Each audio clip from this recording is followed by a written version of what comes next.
Good morning, students. Now, this is the part second of your third chapter of economics, that is poverty as a challenge. तो already हमने 2 case studies and उनका conclusion पढ़ लिया था कि poverty के लिए हमें कुछ क्राइटेरियाज को फुलफिल कर लिया होता है. Now we are going to start with poverty as seen by social scientist. अगर हम सोशल साइंटिस्ट के अकॉर्डिंग देखें तो पोवर्टी क्या है. Since poverty has many facts, social scientists look at through a variety of indicators. Usually the indicators used relate to the levels of income and consumption. तो basically हम poverty में क्या देखते हैं कि लोगों का लेवल ऑफ इनकम क्या है और उनका कंजम्पशन क्या है, मतलब वो कितना एक्सपेंड कर रहे हैं और कितना अर्न कर रहे हैं. But now poverty is looked through other social indicators like illiteracy level, lack of general resistance due to malnutrition, lack of access to healthcare, lack of job opportunities, lack of access to safe drinking water, sanitation etc. लेकिन हम केवल ये समझें कि अगर earning और spending का देखें तो वो नहीं. और पोवर्टी हम किस किस चीज़ से समझ सकते हैं, क्या क्या इंडिकेटर्स या क्राइटेरियाज होते हैं. जैसे इलिटरेसी लेवल कि लोग कितने पढ़े लिखे हैं. वो रिच होंगे तो ऑब्वियसली मीडियम क्लास से भी होंगे तो वो लिटरेट होंगे, पढ़ेंगे. लैक ऑफ जनरल रेसिस्टेंस कि उनके पास क्या क्या जनरली सर्विस अवेलेबल है. ड्यू टू माल न्यूट्रिशन क्या कि उनको प्रॉपरली न्यूट्रिशन मिल रहा है या नहीं मिल रहा है, कितना फूड अवेलेबल है. Lack of access to health care कि उन्हें प्रॉपर ट्रीटमेंट नहीं मिल पा रहा है. Lack of job opportunities, underemployment and unemployment है, मतलब उनके पास जॉब अपॉर्चुनिटी नहीं है. Lack of access to safe drinking water, safe drinking water नहीं है लोगों के पास पीने के लिए. सैनिटेशन नहीं है, सफाई नहीं है, जिसकी वजह से वो बीमार हो रहे हैं. फिर बीमार हो रहे हैं तो प्रॉपरली ट्रीटमेंट नहीं ले पा रहे, उन्हें इन चीज़ों के बारे में प्रॉपरली नॉलेज नहीं है because they are not educated. तो ये सब इंडिकेटर्स आपस में इंटर रिलेटेड हैं और अगर ये सब सही होंगे तो ओब्वियसली एक इंसान पुअर नहीं होगा. Analysis of poverty based on social exclusion and vulnerability is now becoming very common. और ये अगर हम पोवर्टी को किससे एनालाइज कर सकते हैं, सोशल एक्सक्लूजन मतलब कुछ इंडिकेटर से और वैल्यूनरेबिलिटी से, और आजकल ये बहुत कॉमन हो गई. नाउ सोशल एक्सक्लूजन क्या है. According to this concept poverty must be seen in terms of poor having to live only in a poor surrounding with other poor people. Social exclusion हम डिस्कस करेंगे. इसमें हम पढ़ रहे हैं कि इस कॉन्सेप्ट के अकॉर्डिंग क्या होता है कि poverty must be seen in terms of poor having to live only in poor, कि पुअर पीपल एक पुअर जगह पे ही रहते हैं, मतलब वो रिच या एरिस्टोक्रेटिक लोगों के बीच में नहीं रहते. Surrounding with other poor people, उनकी सराउंडिंग क्या होती है, वो पुअर पीपल की होती है. Excluded from enjoying social equality, और वो सोशल इक्वालिटी में नहीं आते. क्यों? क्योंकि उनके पास इतना मनी नहीं होता कि वो चीज़ों को परचेज़ कर सकें और इक्वालिटी के साथ एन्जॉय कर सकें, इसलिए वो सोशल इक्वालिटी से अलग होते हैं. Of better of people in better surrounding, क्यों? क्योंकि वो अपना बेटर ऑफ नहीं कर सकते, मतलब उनके पास इतना मनी नहीं है कि वो अपने बेटर के बारे में सोच सकें, अपने अच्छे के बारे में सोच सकें. उनको सिर्फ अपने लिए इसलिए कमाना होता है ताकि वो अपना हाउसिंग का, क्लॉथिंग का और फूड का कर पाएँ. Social exclusion can be both a cause as well as a consequence of poverty in the usual sense. और कहीं ना कहीं यही कारण है पोवर्टी का यूजुअल सेंस में. Broadly it is a process through which individuals or group are excluded from facilities, क्योंकि इस प्रोसेस में कुछ इंडिविजुअल्स को या ग्रुप को पीपल के जो लोग पुअर होते हैं फैसिलिटीज़ से दूर कर दिया जाता है. क्यों? क्योंकि वो उनको मनी से परचेज नहीं कर पाते. Benefits and opportunities that others बेटर्स enjoy, मतलब जो मनी दे के एन्जॉय कर पाते हैं लेकिन पुअर पीपल उनको एन्जॉय नहीं कर पाते फैसिलिटीज़ को, इसलिए वो उस सेक्शन से अलग हो जाते हैं. A typical example is the working of the caste system. हम इसमें कास्ट सिस्टम का एग्जाम्पल भी देख सकते हैं. In India which people belonging to certain caste are excluded from equal opportunity. जैसे प्रीवियस टाइम में जो कास्ट था, वो कास्ट सिस्टम चलता था और कुछ कास्ट के लोग बहुत ऊंचे होते थे और कुछ कम, तो उनको फैसिलिटीज़ से अलग कर दिया जाता था. इसी तरह प्रेजेंटली जो पुअर होता है उनको जो कुछ फैसिलिटीज़ हैं उनसे अलग कर दिया जाता है। क्यों? क्योंकि वो उसके लिए पे नहीं कर सकते। Social exclusion thus may lead to but can cause more damage than having a very low income. पर इससे उन लोगों का डेवलपमेंट नहीं हो पाता और उनको नुकसान भी होता है और इक्वालिटी को भी फॉलो नहीं कर पा रहे। Vulnerability to poverty is a measure which describes the greater probability of certain communities, say members of back caste or individuals such as widow or physically handicapped person, of becoming or remaining poor in the upcoming years. Now वैल्यूनरेबिलिटी क्या कहता है? ये कहता है कि एक major है poverty का जो कहता है कि ऐसी प्रोबेबिलिटी होती है कम्युनिटी में कि जो लोग आज मिडिल क्लास या रिच में हैं वो कभी आगे जाके लाइक कुछ वो इंडिविजुअल जैसे सच एज विडो या हैंडीकैप्ड पर्सन वो आगे जाके बिकमिंग और रिमेनिंग पुअर अगर पुअर रह जाते हैं अपकमिंग ईयर्स में तो वो भी पोवर्टी में काउंट होंगे। Vulnerability is determined by the options available to different community. क्योंकि हम वैल्यूनरेबिलिटी मतलब क्या होता है कि हमारे पास वैल्यूएबल क्या क्या सर्विसेज हैं जो हम अपने लिए अवेलेबल कर पा रहे हैं, पर पुअर पीपल कुछ सर्विस अवेलेबल नहीं कर पाते। तो इसलिए हम वैल्यूनरेबिलिटी को कैसे जज कर सकते हैं? कम्युनिटीज़ की उन सर्विसेज से जो उनके पास अवेलेबल हैं। Vulnerability is determined by the options available to different communities की उनके पास जो जो ऑप्शन है लाइक फूड में उनके पास कोई ऑप्शन नहीं होता। They have to eat whatever they have, जो उनके पास होता है उन्हें वही खाना पड़ता है।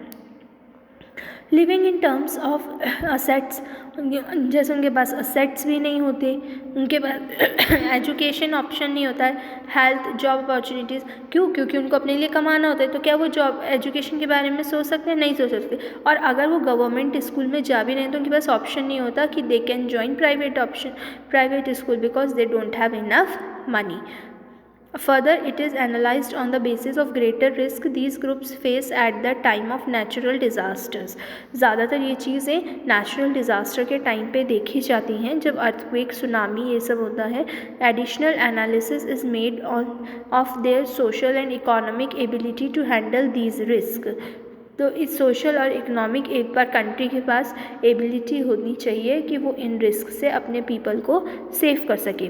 In fact vulnerability describes the greater probability of being more adversely affected than other people when bad time comes for everybody. Whenever a flood or an earthquake or a simply fall in the ability of job. तो हम देख सकते हैं कि हमारे पास इतना होना चाहिए कि अगर किसी कंडीशंस में जॉब या किसी तरीके का भी डेंजर हो तो हम अपने आप को सेव कर सकें और अपने लिए हर रिसोर्स को या फूड को अवेलेबल करवा सकें। जैसे कि बेसिकली अर्थक्वेक और फ्लड के टाइम पे फूड जो जॉब्स अवेलेबिलिटी है वो कम हो जाती हैं लोगों की, तो जॉब्स नहीं होती उनके पास, तो उनके पास इतना मनी होना चाहिए वो अपने आप को सेव कर सकें, वैल्यूनरेबल कर सकें। Now poverty line. At the center of the discussion on poverty is usually the concept of poverty line। तो हमने सारा देखा कि जो कॉन्सेप्ट एक पोवर्टी लाइन के पीछे है कि जो उसको क्रॉस कर गया वो पोवर्टी में नहीं है और जो क्रॉस नहीं कर पाया वो पोवर्टी में है। किससे डिसाइड होता है? कुछ सर्टेन क्राइटेरिया और indicators like education, illiteracy, income, इन सब से। A common method used to measure poverty is based on the income और द कंजम्पशन। अगर एक कॉमन लेवल हम लेके चलें इनकम का और कंजम्पशन का पोवर्टी लेवल पे तो हम इसको उस बेसिस पे भी डिसाइड कर सकते हैं। A person is considered poor if his or her income of consumption level falls below a given minimum level necessary to fulfil the basic need. अगर एक इंसान पुअर जब होता है जब वो अपनी ज़रूरतों को पूरा नहीं कर पाए या उसकी इनकम इतनी कम हो कि वो अपनी ज़रूरतों को पूरा ना कर सके, अपनी बेसिक नीड्स फुलफ़िल ना कर सके। What is necessary to satisfy the basic need is different. और किस किस बेसिक नीड को वो सेटिस्फाई कर पाएँ वो सबकी अलग अलग होती हैं। Different times in different countries, सबकी डिफरेंट होती हैं डिफरेंट अलग समय पे और अलग कंट्रीज़ में। हम सबकी वो सेम नहीं कह सकते। किसी के लिए चपाती इज़ सेटिस्फाइड बट किसी के लिए नहीं है, किसी के लिए प्राइमरी एजुकेशन इज़ सेटिस्फाइड किसी के लिए नहीं है। सो वी कैन नॉट से एनी वन टू कि दिस इज़ सेटिस्फाई। सो क्योंकि हर समय और हर कंट्री में अलग अलग सेटिस्फेक्शन लेवल होता है। Therefore poverty line may vary with time, इसलिए ये लाइन वेरी करती है time to time and place to place. Each country uses imaginary line that is considered appropriate for its existing level of development. ये हर country की अपनी एक imaginary line होती है जिसको मान के चलते हैं कि हर इंसान को वो लाइन क्रॉस करनी चाहिए ताकि कंट्री में कोई भी पुअर ना हो। And it's accepted minimum social norms, और उसके कुछ सोशल नॉर्म्स रूल्स भी होते हैं। For example, a person not having a car in United state, अगर हम यूनाइटेड स्टेट का एग्जाम्पल देखें, अगर वहाँ पे यूके में, यूनाइटेड स्टेट में अगर किसी के पास कार नहीं है, मे बी कंसिडर्ड पुअर, उसको पुअर कंसिडर किया जा सकता है। क्यों? क्योंकि वहाँ पे सब लोगों के पास अधिकतर कार होती है। In India owning a car is still considered as luxury, पर सेम टाइम हम इंडिया में देखें कि किसी के पास कार होना क्या है कि उनके पास luxury service available means they earn enough. तो इसका ये है कि country to country poverty line change होती है, सब कंट्री के लिए सेम नहीं होती। While determining the poverty line in the India, a minimum level of food requirement, clothing, footwear, fuel and light, education and medicine requirement।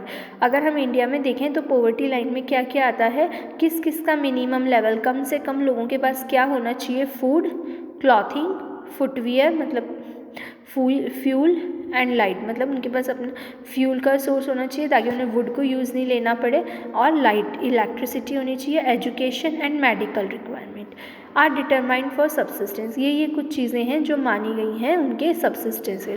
These physical quantities are multiplied by their price in rupees, और उनको ये क्या करना पड़ता है, पहले कमाना पड़ता है, फिर उस रुपीज़ से वो उसको परचेज कर सकते हैं। The present formula for food requirement while estimating the poverty line is based on desired calorie requirement, और हम ये कैसे डिसाइड करते हैं कि किसी को कितना फूड चाहिए, on the basis of calorie, कि उनको कितनी कैलोरी मिल रही हैं। Food items such as cereals, pulses, vegetable, milk, oil, sugar etcetera together provide these needed calories. अब जैसे कि हम देख सकते हैं ये कुछ हैं जो अच्छी कैलोरीज प्रोवाइड कराते हैं। The calorie need depending on age, sex and type of work that a person does, और कैलोरी किस पे डिपेंड करता है कि इंसान की क्या एज है, उसका क्या जेंडर है और वो किस टाइप का वर्क कर रहा है। जैसे फार्मर्स को ज़्यादा एनर्जी चाहिए in comparison to a normal people, बड़ों को ज़्यादा एनर्जी चाहिए in comparison to child. The accepted average calorie requirement in India is 2400 calories. जो एवरेज कैलोरी इंडिया में मानी गई है वो कितनी है, 2400 कैलोरीज पर person per day in rural areas and 2100 calories पर person per day in urban area. Rural areas में पर पर्सन, एक पर्सन के लिए एक दिन की 2400 कैलोरीज और अर्बन एरियाज़ में 2100 कैलोरीज मानी गई हैं। Since people living in rural areas engage themselves in more physical work, ऐसा क्यों है चेंज, क्योंकि जो रूरल एरियाज़ यानी विलेजेस में लोग रहते हैं वो ज़्यादा मेहनत का काम करते हैं, ज़्यादा फिजिकल वर्क करते हैं, बॉडी से हार्ड वर्क करते हैं, और जो अर्बन एरियाज़ में होते हैं वो सारा मशीनरी वर्क करते हैं, तो इसलिए उनको कम कैलोरी चाहिए होती है। Calorie requirement in rural areas are considered to be higher than in urban areas. The monetary expenditure per capita needed for buying these calorie requirements in terms of food grain, और ये calorie कोई चीज़ नहीं है जिसे लोग खरीदने, ये calorie ने किस फॉर्म में मिलती है, फूड ग्रेन्स में, is revised periodically taking into consideration in the rise in prices। और इनसे किससे इफेक्ट आता है, जब चीज़ों के प्राइस राइज हो जाते हैं तो लोगों को ख़रीदना मुश्किल हो जाता है, और जब वो ख़रीद नहीं पाते तो उनको प्रॉपर फूड नहीं मिलता, कैलोरीज नहीं मिलती। On the basis of these calculations for the year 2011-12 the poverty line for a person was fixed at rupees 816 per month for rural areas and rupees 1000 for urban areas. और इसी के basis पे अगर हम calculate करें 2011-12 year में, तो poverty line में पर पर्सन के लिए फ़िक्स किया गया, हर इंसान के लिए, कि उन्हें 816 रुपीज़ हर महीने के रूरल एरिया में और 1000 रुपीज़ अर्बन एरिया में स्पेंड करने पड़ते हैं फूड ग्रेन के लिए। जो इससे कम स्पेंड करेगा वो उसको पूरा प्रोडक्टिव फूड नहीं मिल पाता। Despite less calorie requirement the Higher amount of urban areas has been fixed because of higher prices of many essential products in urban में इसलिए prices high रखे गए हैं क्योंकि urban centers में या cities में चीज़ों के rate high होते हैं in comparison to villages. In this way, in the year 2011-12, a family of 5 members living in rural areas and earning less than rupees 4080 per month will be below the poverty line. और अगर इस according हम देखें तो एक 5 members की family जो rural area में रहती है और अगर वो 4080 रुपीज़ से कम कमाती है एक महीने के तो वो पॉवर्टी लाइन के अंडर है. A similar family in the urban area would need a minimum rupees 5000 per month to meet their basic need. और सेम वही 5 मेंबर्स की फैमिली अगर अर्बन एरिया में रहती है तो उन्हें अपनी कम से कम पॉवर्टी लाइन क्रॉस करने के लिए 5000 रुपीज़ अर्न करने होंगे. The poverty line is estimated periodically normally 5 years bye conducting sample surveys. और पॉवर्टी का जो डेटा होता है ये हर 5 years में कलेक्ट किया जाता है बाय कंडक्टिंग सैम्पल. किसके थ्रू? सर्वेज के through. These surveys are carried out national sample survey organisation. इन सर्वेज को नेशनल सैम्पल सर्वे ऑर्गेनाइजेशन करवाता है NSSO. However, for making comparisons between developing countries, many international organizations like the World Bank use a uniform standard for the poverty line.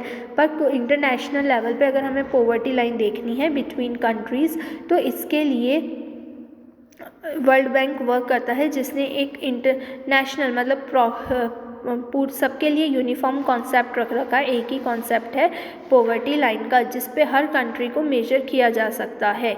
Minimum availability of equivalent $1.90 पर person per day. मतलब कि अगर हम international level पे देखें जिसको world bank manage करता है तो हर कंट्री को पॉवर्टी लाइन से ऊपर आने के लिए पर डे $1.90 $1.90 पर पर्सन कमाना पड़ता है, अर्न करना पड़ता है पॉवर्टी लाइन से ऊपर आने के लिए. ये $1.90 जितनी भी वर्ल्ड की कंट्रीज़ हैं सबके लिए सेम है. ये इंटरनेशनल कॉन्सेप्ट है इसलिए वर्ल्ड बैंक इसको यूज़ कर रहा है. This is the uniform concept और ये सबके लिए सेम है 1 पॉइंट.